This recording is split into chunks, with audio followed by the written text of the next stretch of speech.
বিশ্ববিদ্যালয়ে এসেছি 7 থেকে 8 মাস হবে। আমার আসার কথা ছিল না। আমি দেশের বাইরে থেকে এসেছি। বিভিন্ন ধরনের বিশ্ববিদ্যালয়ে আমি কাজ করার অভিজ্ঞতা আমার রয়েছিল। আমাকে বিশাল স্বপ্ন দেখে এই বিশ্ববিদ্যালয়ে আনা হয়েছে, কিন্তু যিনি এই স্বপ্ন পূরণ করবেন তাকেই আমি এই বিশ্ববিদ্যালয়ে 2 থেকে 3 দিনের বেশি দেখি না। আমি সবসময় খুব বলতাম যে আমি খুব ভালো বুঝি সব ব্যাপারে, কিন্তু আমার কাছে মনে হয়েছে আমি আমার জীবনের একমাত্র এবং সবচেয়ে বড় ভুলটা করেছি এখানে এসে। কারণ আমি আমার ক্যারিয়ার, আমার সুন্দর যে ক্যারিয়ার, সেটাকে আমি নিজের হাতে গলা টিপে হত্যা করে আমি এখানে এসেছি। কারণ যার মাধ্যমে এই বিশ্ববিদ্যালয় এগিয়ে যাবে আমি তাকেই এখানে পাই, এবং আমি অনুতপ্ত যে আমি এখানে এসেছি। আমার কাছে এখন মনে হচ্ছে, আমি চাই এই বিশ্ববিদ্যালয় এমনভাবে পরিচালিত হোক, অন্তত আমার যে শিক্ষার্থী সন্তান তুল্য তাদের জন্য কিছু একটা হোক, এবং যারা এখানে বিশ্ববিদ্যালয়ে আমি সহ অন্যান্য শিক্ষক শিক্ষিকা আছে তারা একটা সুন্দর অর্গানোগ্রামের মাধ্যমে আমরা পরিচালিত হই, যেন আমাদের কাছে মনে হয় আমরা বিশ্ববিদ্যালয়ের শিক্ষার্থী, আমাদের কাছে যেন মনে হয় আমরা বিশ্ববিদ্যালয়ের শিক্ষক। বিভাগের 2য় বর্ষের একজন ছাত্র এখানে উপস্থিত আছেন। সাংবাদিকদের জাতির বিবেক বলা হয়। আমি একজন আইনের স্টুডেন্ট হিসেবে প্রত্যেকটা সাংবাদিকের কাছে আমার প্রশ্ন, আমি আইনের ভাষায় কথা বলতে চাই এবং আমার প্রশ্নের জবাব আমি আপনাদের মাধ্যমেই চাই।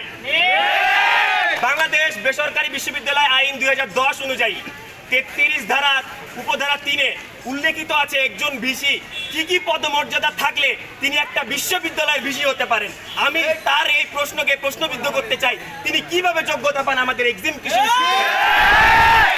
একই ধারায় বেসরকারি বিশ্ববিদ্যালয় আইন 2010-এর 21 সেকশনে বলা আছে আবার একজন ভিসি থাকলে বিশ্ববিদ্যালয়ে কি কি ধরনের কাজ করতে হয়। আমি আপনাদের মাধ্যমে তার কাছে প্রশ্ন তুলে ধরতে চাই।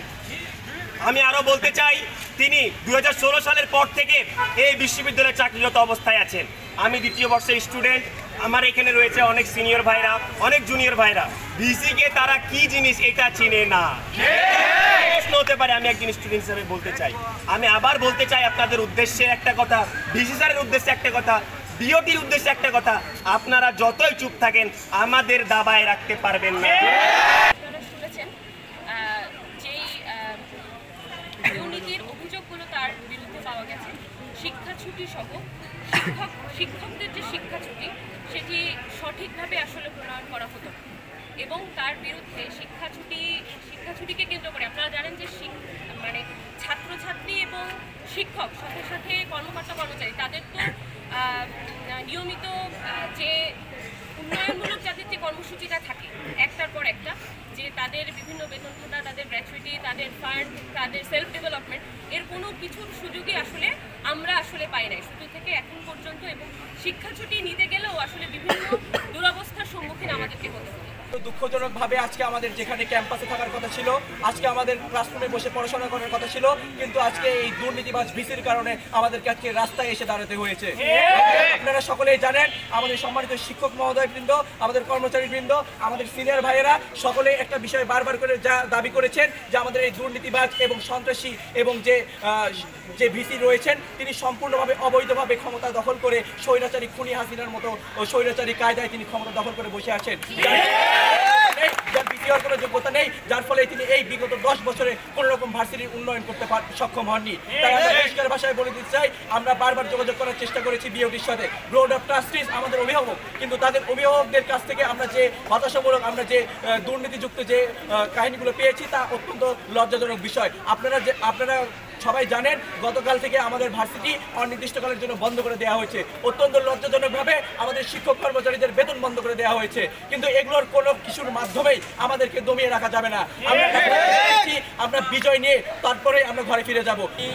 ঢাকা থেকে এখানে 2018 সালে যে আকাঙ্ক্ষা আশা নিয়ে এখানে এসেছি, আসার পর থেকে আমাকে প্রতিটা ধাপে ধাপে হতাশ হতে হয়েছে। আমি এই বিশ্ববিদ্যালয়ে যে সুনাম শুনেছিলাম, যতটুকু ভালো জানতাম, তার কোনো কিছু এখানে বাস্তবায়ন দেখিনি। এখানে বেসরকারি বিশ্ববিদ্যালয় আইন 2010-এর যে বিধিগুলো আছে, যে ধারাগুলো রয়েছে, সেগুলোকে যথাযথভাবে অনুসরণ না করে ইচ্ছে মতো বিশ্ববিদ্যালয়কে পরিচালনা করা হয়েছে। আজ পর্যন্ত আমাদের বিশ্ববিদ্যালয়ে সিন্ডিকেট অনুমোদিত কোনো অর্গানোগ্রাম নাই, সিন্ডিকেট অনুমোদিত কোনো সার্ভিস বিধি নাই। নাই শিক্ষক কর্মকর্তা কর্মচারীদের জন্য provident fund, gratuity, health insurance, অন্যান্য কোনো সুযোগ সুবিধা। বিভিন্ন অন্যান্য দায়িত্ব পালন করার জন্য অন্যান্য শিক্ষক কর্মকর্তাদেরকে কোনো আন্তর্জাতিক বা ভাতাও প্রদান করা হয় না। আমরা ধাপে ধাপে বিভিন্নভাবে লাঞ্ছনা বঞ্চনার শিকার হয়েছে। আমরা হয়েছি চাপের সম্মুখে। আমরা আজকে মুখ ফুটে কথা বলার সাহস পেয়েছি। তার এই দুর্নীতিকে আমরা আর প্রশ্রয় দিতে চাই না।